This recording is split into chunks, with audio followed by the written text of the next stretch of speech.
take some questions. All right, yeah, thanks everybody for showing up. First, just from the team and staff, just want to offer our thoughts and prayers to Bronny and his family. Had a chance to quick moment there with our team chaplain after the fact. So they've certainly been in our thoughts and prayers over the last few days, and pray for a great recovery. And I know all the rest of the Trojan family feels that way. I told the guys after. I mean, it was a good first day. Listen, it's great to be back on the field. This is not year one. The reality is, if 120 teams practice, 120 teams are going to have really good first days, and everybody's going to be excited. What happened today was what needed to happen. It was the expectation. Our ability to separate ourselves is going to come as this camp and this season play out. So certainly it's fun to be out here with the new team finally, the entire team there together, the new players mixed up with the returning players, some of the new staff members. Like, every part of it feels great, and we've been looking forward to it. But it was a business-like, high-energy practice, like it is going to be on the first one, and hopefully we can separate ourselves as time goes on. Has the first practice changed for you, 6-7 years as a head coach, like from your time to Oklahoma and now? Is it about the same, or has it been a little bit different as you kind of evolved as a head coach?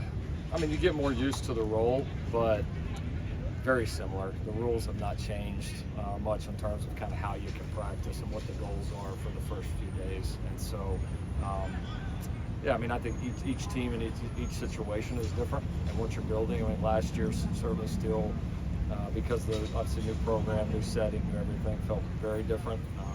Today felt more like kind of business as usual.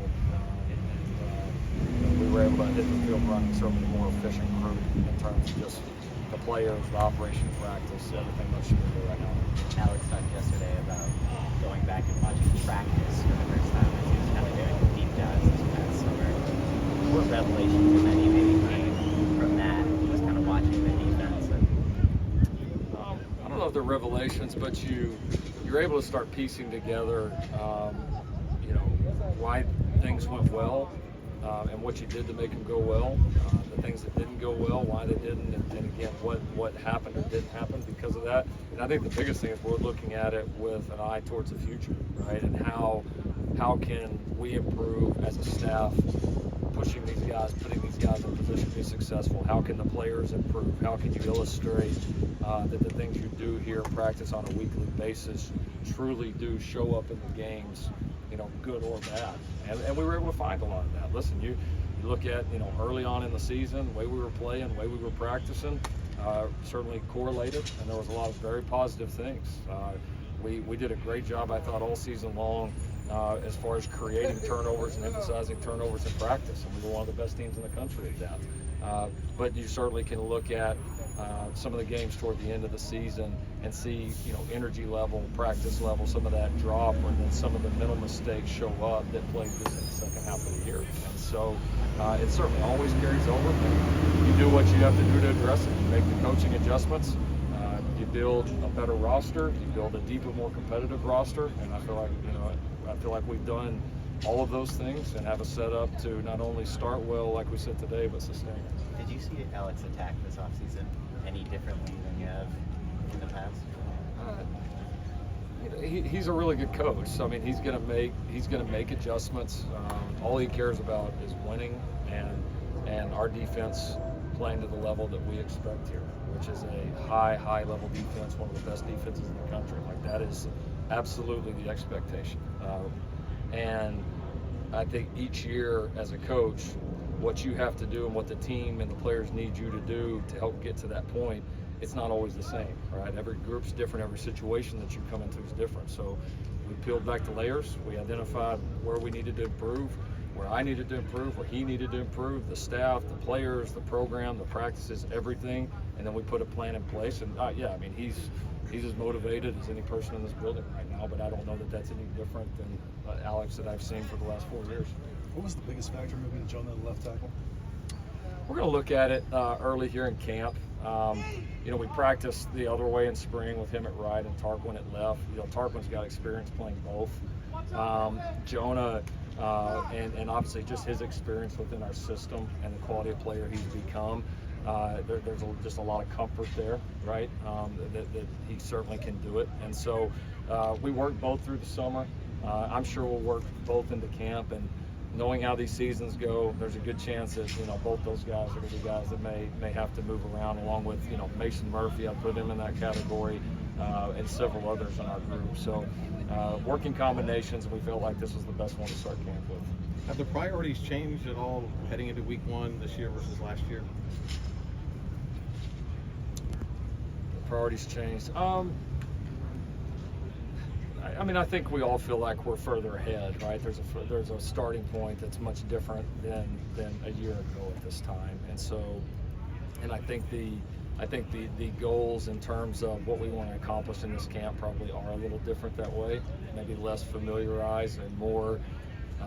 We kind of know what the standard and expectations are. Our guys know what we expect to practice. They know the level of competition.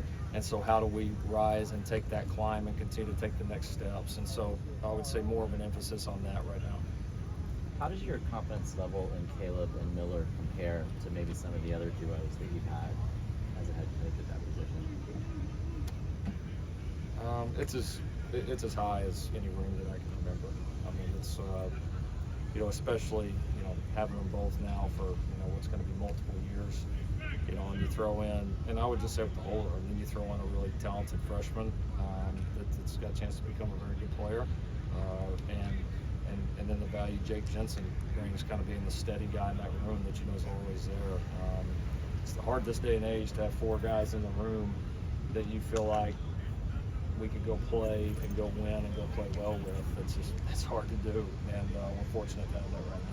What was the thought process to the early morning start you guys have for this camp? Well, we're in class. Our guys are in class. When you start as early as we have, because the week 0, you typically have a couple of days when you're in class, and you can work around that. But for us, it either becomes a very early morning practice or a night practice. These guys are used from summer workouts, used to getting up early. So we'll feature that. It won't always be this early, just depending on the class days. And about half our camp will be while school's in, and then the back half of our camp will be free time with no school in. So we'll mix it a little bit here through these next couple of weeks, so that we get a couple times to get under the lights and get a little bit more recovery. But this is a schedule that made the most sense to get done what we need to get done from a football perspective, and then obviously allow the guys to handle their academic responsibilities. What different challenges does that create? Having school much more this football camp than normal. Really early wake-up calls.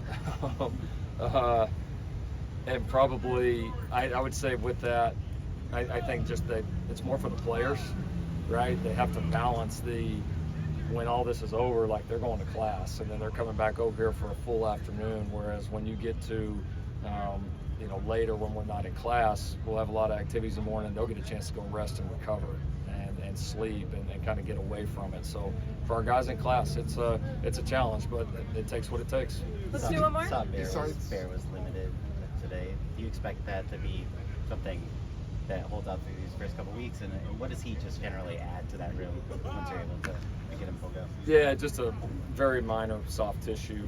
Not quite ready to go full speed yet, but very close. We don't expect it to be long. Yeah, I'm excited about him. I mean, it's been exciting watching him in the off season. I caution people, kind of like I did with Caleb and some of the other guys when they transferred in here at a similar age. Like, he's still very young. Like he's had a good experience for the amount of time he's been in college, but he's not been in college very long. He's not played just a million competitive reps yet, so he's certainly still growing and learning.